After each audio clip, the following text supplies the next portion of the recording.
Well, good evening, everyone. Today is August 1st, Monday night, 6 p.m. of our Lord 2022. And this is Tustin Longevity Center. This is Talk to the Doctor or Ask Your Questions. You'll see in the chat that I've added a statement that I'm going to be talking at We the People, Orange County, again tonight, so I have to cut short once again. But it looks pretty for sure that this Friday at 9 a.m. to 9:30 we'll be doing morning chats as well to look into question and answers to try and catch up with everyone. We will start. I have questions that you have been, there's a link at the bottom that if you have a question, Talon told me to have you to go to the link on the bottom where it'll say see more. And when that opens up, you'll see the link to the YouTube office notes. So go ahead and put that in there. So let's start with, I have one active question on the chat from Amela, and she says, "Hi, Dr. Rita. Hi, Amela. Is scoliosis related to vitamin D deficiency?" Well, I'm not going to say no, but it's not characteristically taught that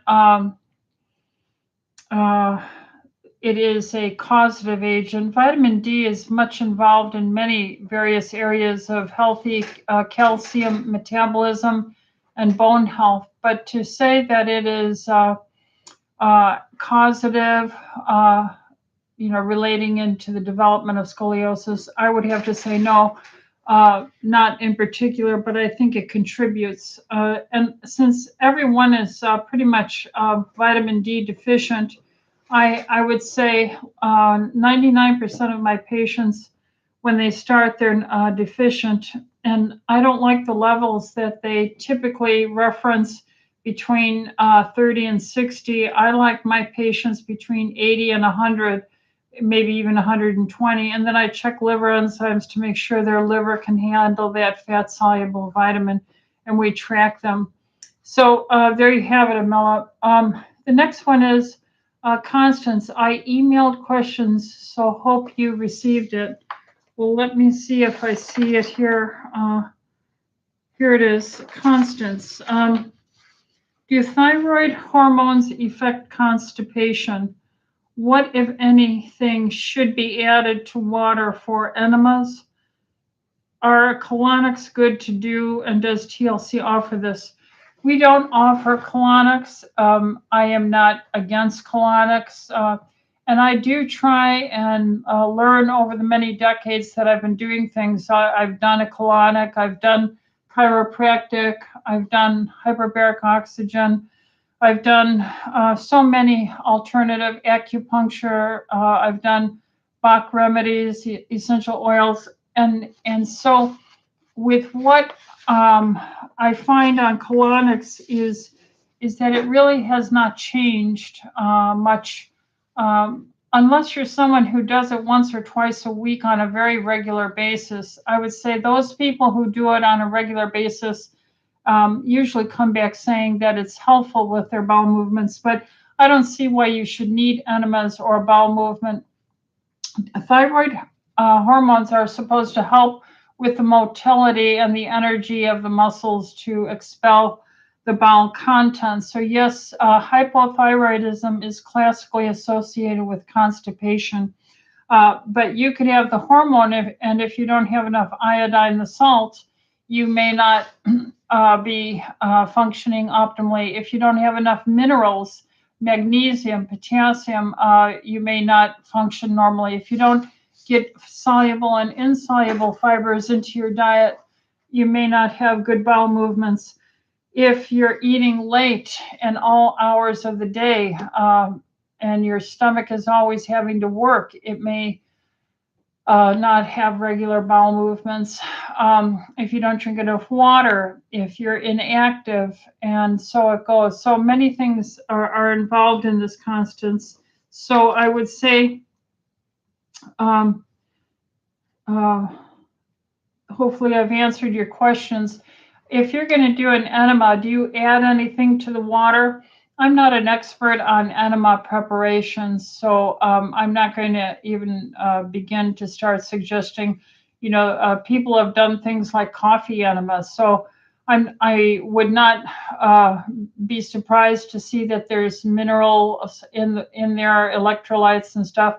But I wouldn't play around with it, and I'm not going to give my advice on that because I don't study what's going on with enema infusions, and I've never found them necessary in 40 years of practicing. So hopefully that answers your question, Constance. Cindy says, hi, Dr. Rita. Is it okay for a woman in her 70s with high blood pressure to take 2 blood pressure medicines, losartan, 100 milligrams once a day, and metoprolol 100? Yes, it is. They're acting on different principles. Metoprolol is a beta blocker, and losartan is a calcium channel blocker. And so these are working on different mechanisms to relax the blood vessels, whereas the beta blocker, metoprolol, is decreasing the heart rate, the pounding frequency of the heart. So those are often seen to use together. Dolphin says, can the shedding spike proteins cause low platelet counts? Yes. Is there a cure for them? Well, the answer is if you have received the mRNA injections of Pfizer or Moderna, AstraZeneca, Johnson & Johnson, these genetic modified injections are taken up in your own cell architecture and replicated by your own RNA polymerase into proteins. And how long it will work, how much it will produce, where it will go is not defined. And so these are part of the reasons why I've never been able to give an informed consent. It would, if you're just asking and you were diagnosed as having had COVID, and now you never took any injectable gene modifying agent injectably, then your own immune system should be able to stop the proliferation and clear your body of this virus. And so I would say in that situation, your natural immunity with a natural exposure is much less concerning. Now, if you took those gene therapies, then I would take quercetin every day. I would take about 400 to 800 milligrams. We use DHIST. That's what I use exclusively. And I use 2 in the morning, 2 in the afternoon or evening. And then I would use vitamin D. I would use N-acetylcysteine or glutathione. I would use a low-carb diet. I would use plenty of water. And I would do EDTA chelation because there are studies that suggest many, many months past the injection of the mRNA gene therapy, they have seen monocytes traveling that are effectively still producing spike protein. And so to offset that, you want to be on quercetin, you want to be on enzymes like vascuzyme or vinylzyme to prevent inflammation, because those are pro-inflammatory pathologic entities produced. The spike protein is the pathologic element and they're inflammatory. So taking enzymes are anti-inflammatory. Drinking enough water is anti-inflammatory. Doing EDTA chelation is anti-inflammatory. Being low carb is anti-inflammatory. eating in a time-restricted window and having your stomach empty 18 hours at least a day is anti-inflammatory. Taking quercetin is known to inhibit the RNA polymerase, along with taking zinc. Taking vitamin D is known to enhance your own immune system, and so forth. So that would be the best thing I would say on that, Dolphin. Dolores says, hi, Dr. Rita. I have a family member. She's about 29 years old, diagnosed with polycystic ovarian syndrome. She is not able to get pregnant. If they're not telling her, this is really a sugar, carbohydrate, high fructose, corn syrup, and the many different 56 names they hide that sugar in there that stimulates insulin. And stress is associated with lack of follicle stimulating hormone for a maturing ovum to be produced, and then the progesterone. So she would have to go on a ketogenic diet and eat in a time-restricted window. She should take her multivitamin with minerals in it, vitamin D. I would take iodine. So D, iodine, a multivitamin with minerals. I would take the enzymes to help clear away the inflammation that PCOS is. And with a keto diet and using progesterone, and I would use it day 15 through 25 of her menstrual cycle, over time, tracking the insulin level, they should see this improve, and she should become pregnant with that happening. I happen to like and recommend strongly the Juice Plus series as an antioxidant as well, for many, many reasons. When the baby's developing, oxygen is very important, so having antioxidants are very, very valuable. Dolores goes on to say, hi, Dr. Rita, family member. Oh, so that's a duplicate. Julia O'Donnell says, PCOS help, not insulin resistant. What other things could help? Polycystic ovarian syndrome help, not insulin resistant. Well, they may be saying she's not insulin resistant, but their definition of insulin resistance is very liberal. I think if your fasting insulin is 3 or 4, you should be fine, and your blood sugar on a fast should be 85 or less. They tolerate fasting blood sugars of 99 to 115, so that's too tolerant. They allow insulin fasting numbers to go up to as high as 25. They're ridiculous. So it's impossible for them to not be involved with insulin resistance. Their definition is wrong. Dolphin says, my husband got the Moderna shot. I did not. It was 2 years ago. My platelet counts have plummeted since. Viruses of various sorts can cause a drop in platelets. There is the phenomena, and it has been documented since 2015 in papers concerning viral infections and the research with mRNA gene therapies, and in the animal studies with platelet thrombocytopenia. And it depends on how low the platelets are. Having a poor gut biofilm, not having good, healthy gut bacteria, lack of probiotics, lack of potassium, lack of soluble and insoluble fibers. These kind of things need to be looked at. So if you were a patient here, those are the things that I would be doing. And again, this is designed not to be individual advice. This is general advice that I give to situations, but not individual advice. This is educational. So bring those things up to your healthcare provider and see if those things won't help. I've been treating a man for many, many years, decades, with Probiotic 225. It is a very high-powered, high-count, 225,000 billion probiotics in a powdered form. And he has stabilized his platelet counts for decades with this.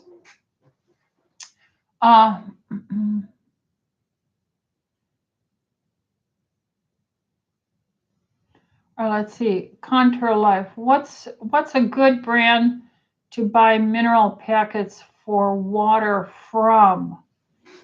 I don't have that answer. Instead, I like to filter my water. I have a filter on my home unit, and then I have one of the devices that passes through is a magnesium uh, remineralization unit, so minerals are added back in automatically. I take orally the TLC multi-minerals that have the magnesium, the potassium, the molybdenum and chromium and all that. So I don't add mineral packets to water, so I can't give you a recommendation. Sorry about that. Narita says, what are good sources of fiber when on a ketogenic carnivore diet? I would say with a ketogenic diet, if you're getting ground flaxseed, if you take any of our doctor's bar, there is tremendous amount of fiber in here, huge amount, and there's no increase in the glucose and the insulin. We have 15 grams of fiber. So 30 grams of fiber would be a good idea for a day. Eating in a ketogenic, if you had fermented vegetables like sauerkraut and coleslaw, that's more in a vinaigrette dressing, these would be more valuable. That kind of cruciferous vegetable should do it. Let's see, Julia, my friend has POTS, postural orthostatic syndrome from COVID shot. Her heart rate goes to 164 just walking and doing housework. She's now on heart medication. She's been in disability now. Why did this happen and what can she do? Well, the dysregulation, remember the pathogenic spike protein is cardiovascularly toxic and toxic to the endothelial lining of the blood vessels. So the receptors there for the position of the person have been probably injured. We don't have all the answers on that, and possibly over time she'll recover some of that. If she eats a healthy potassium-rich diet, potassium seems to be something very, very important with magnesium as minerals that help with this. Eating a diet that's rich in phospholipids that you get from the egg yolk, eating grass-fed beef, eating grass pasture-raised chicken with a skin on it, pork, wild-caught fish. These are very helpful, but I would be on a potassium, magnesium-rich multivitamin. I would give her potassium iodide as well in the form of iodoral or iThroid. These are our potassium iodine supplements. And make sure she's drinking enough water and does probably the rebounder. If you got the rebounder, that's a little room trampoline about that big with the bar, so you could hold on to it. And that could train with very gentle steps and jumping to help her body with that low carb. But follow with her cardiologist on that. That tends to be problematic. But it's likely the pathogen of the spike protein damaged the endothelial barrier receptors on the cell membranes, and that's why it happened. I take lots of fiber every day, says Dolphin. Pro and prebiotics, super healthy organic foods, low carb, no sugars. How can I get past the spike protein he is shedding? I would use quercetin, and I would do probably the enzymes for the inflammation. And EDTA chelation appears to have, through the EDTA is negative in its configuration, spike protein positive, so it tends to pull it out. So that's another thing you might consider doing with the doctor's supervision. Abby Selhammer says, What are your thoughts on monkeypox? Not much, Abby, because I'm not worried about it. This really is 98% of them is a sexually transmitted disease between men and who have sex with other men. So there is almost no mortality or death with this. Most people overcome it. It's a, a double-stranded DNA, and it's very hard to replicate this, and usually you recover within 3 weeks. So I'm not worried about it at all. Carol Travis, hi, Dr. Rita. What is the best way to get rid of belly fat? I drink half my body weight in water, no carbs, and eat healthy meat, chicken. Thank you so much. Well, if your life is very stressful, cortisol and that stress kind of overpowers even healthy diets and exercise very often. And cortisol will, as you know, is a steroid, and steroids cause you to gain weight, and it's usually around the abdominal hip range. So try and relax, read your Bible, get a good night's sleep, trust the Lord, and just let go and let God, that kind of a approach to life. And that should be part of that healing phenomena.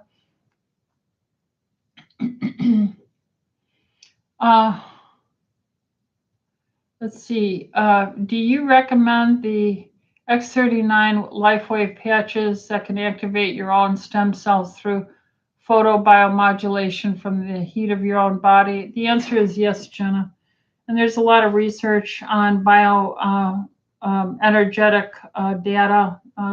There's a book called, I read it back in the 1990s, Vibrational Medicine, when I was doing my second doctorate in integrative medicine. What was the other one? The other book was called The Body Electric. So those are two excellent books. And this is what it's based on. So yes, I'm in favor of them. Dolphin, is there anything else I can do to increase my platelet count? I've never had a problem with it before. Well, you see your doctor. There's so many things that need to be looked at. But really, it's probiotics and potassium and magnesium, a healthy gut environment. So we could do a complete digestive stool if you were a patient here. Plus, we would want to look for other viral concurrent illnesses. If you had herpes, that could be causing it. Stress alone can do it. So you have to not worry. I don't get worried about a platelet count until it's under 40,000. And I've had some people, one man in particular I followed for years, and then he dipped down into the 20,000s for a long time and had no real problem. Ultimately, he was put on a prescription medication, but I was able to manage him for many decades without it. So see your doctor or try and get to a functional doctor on that. Genesis, second part, many people have had great results from pain reduction, lowering of blood pressure, better sleep, skin, more energy, etc. I ordered mine for my husband and to try. I think she's talking about those X39 LifeWave patches. Yes, and I have them and I've used them also. I do believe they work. Deborah Vishula says, can vitamin C be added to my EDTA 3-gram chelation treatment? And if yes, how much vitamin C? Would this be beneficial for each treatment? The answer is yes. And then you need to talk to your doctor who's giving it to calculate the osmolality. What we do is, you want to not add so much to any one IV that it becomes so dense it can become irritable. Vitamin C itself can be a little irritant intravenously. So you'll have to talk with your doctor. We use 10 grams in our standard bag, 500 ml of water. And then we add in the EDTA and the minerals and the B vitamins. And then we add in the vitamin C, 10 grams. And it goes well, but we've calculated the osmolality. I can't do it on my head right now. That has to be done with a calculator. So ask your doctor on that, Deborah. Tiziana says, hi, Dr. Rita. What is the name of the high potency probiotic you were talking about? It's called Probiotic 225. Probiotic 225. It's in powder packs. It's put out by Orthomolecular. I've used it for many, many years, and it has really been a lifesaver for many people with terrible, terrible gut problems, of all kinds of gut problems. Elizabeth says, does a ketogenic coffee break my fast? It depends on what you put in the coffee. So if you're putting in a lot of stuff in your coffee, it could. For instance, some people are putting in stevia, they're putting in fats, medium chain triglycerides. Some are putting in mushroom dehydrated mushrooms for the immune stimulation. And so all these things can add up, especially the taste of sweet, even psychologically with the gut. Just the taste of sweet can make your body raise your insulin. So just like salivating before you actually take a bite of something shows the strong anticipatory delivery of a food item. So it depends, Elizabeth, on what you put in it. If you're just drinking black coffee, that's not really going to be a problem. If you add butter, technically those are calories, even the fat, technically it breaks it. But I would say it's so minimal, it shouldn't be a problem. But some people have trouble getting into ketosis, and even adding the butter can be a challenge for them to get to ketosis. Elizabeth says, does a ketogenic coffee break? No, wait a minute. Dolores says, I think American tea, I drink American tea and a glass of celery juice first thing in the morning, and I eat at noon. Is it okay to drink celery juice in the morning, or should I take it in the afternoon? Well, it is a food caloric carbohydrate, and when you pulverize up the celery, you make even the insoluble starch complex carbohydrates more accessible for digestion, and the sugar will go up. I would try, if you're trying to do intermittent fasting, I would try and keep that celery drink to just between your noon and 6 p.m.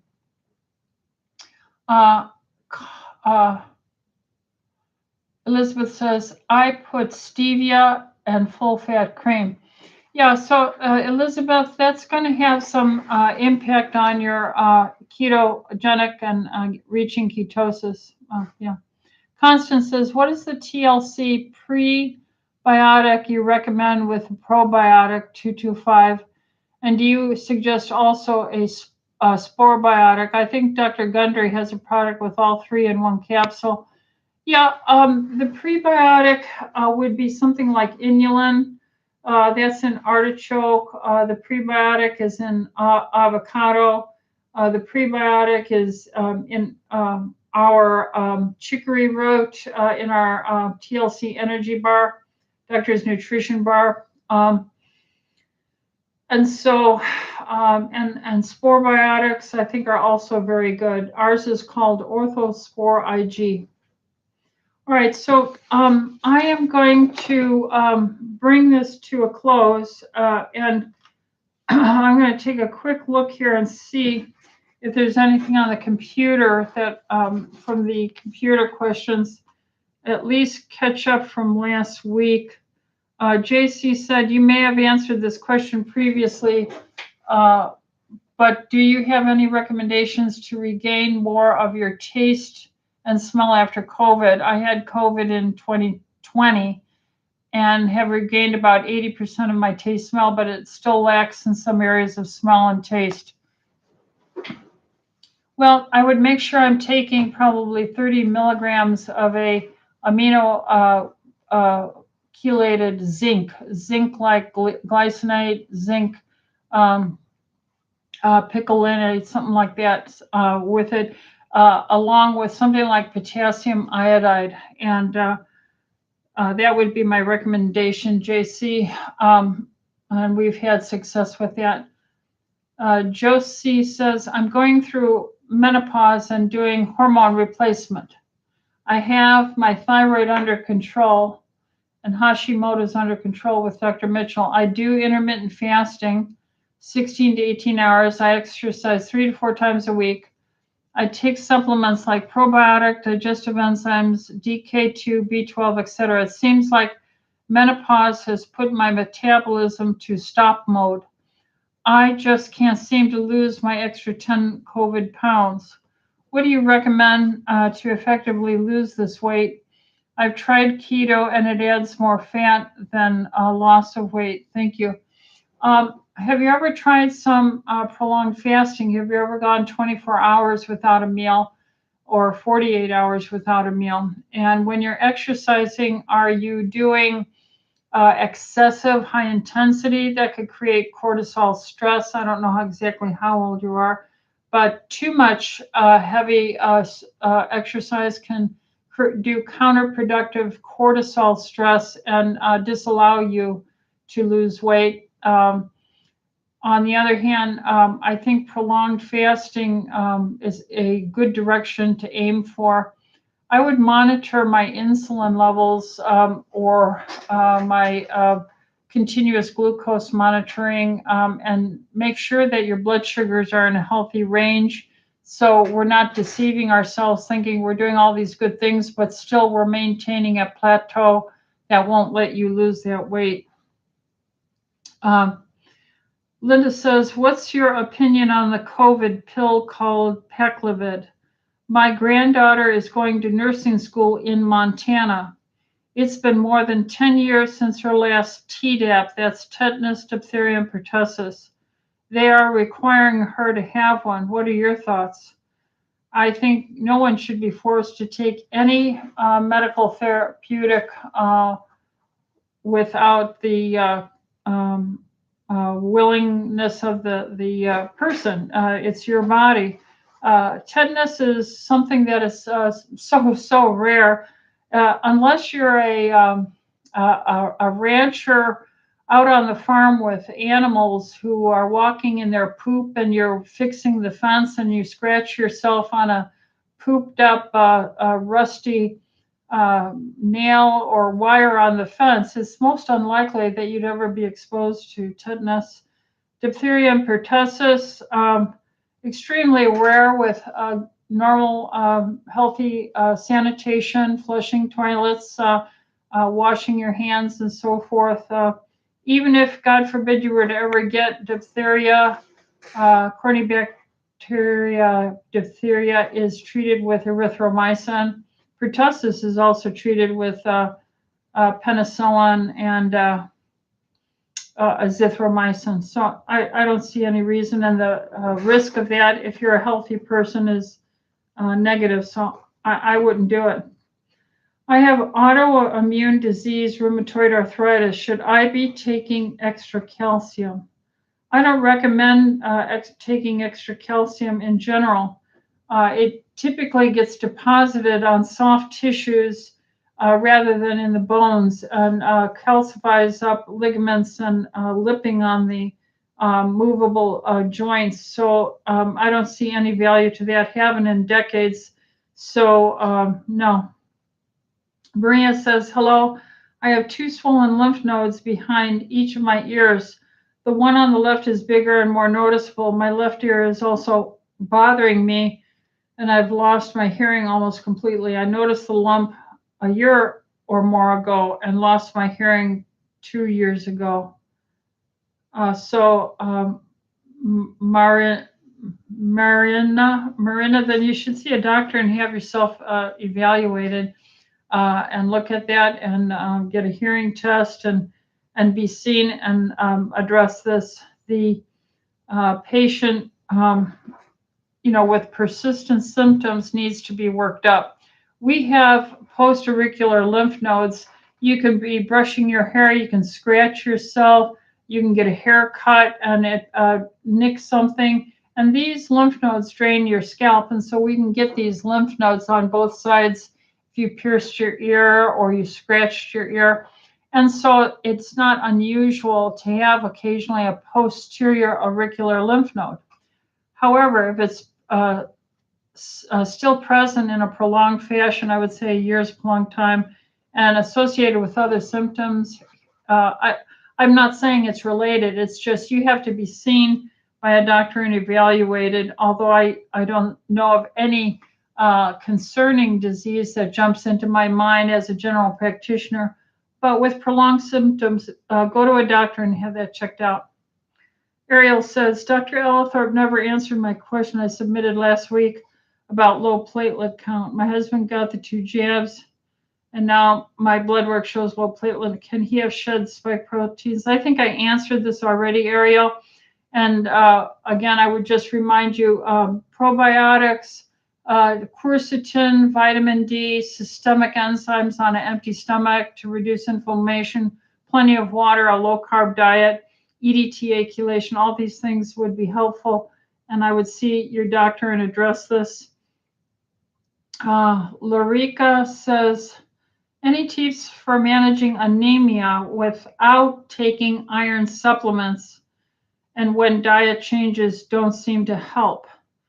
Well, you have to have enough stomach acid to help you ionize and absorb your minerals. So you might need to take orthodigestive enzyme that has betaine hydrochloric acid or spectrazyme whenever you eat food to help you have better hydrochloric acid in there.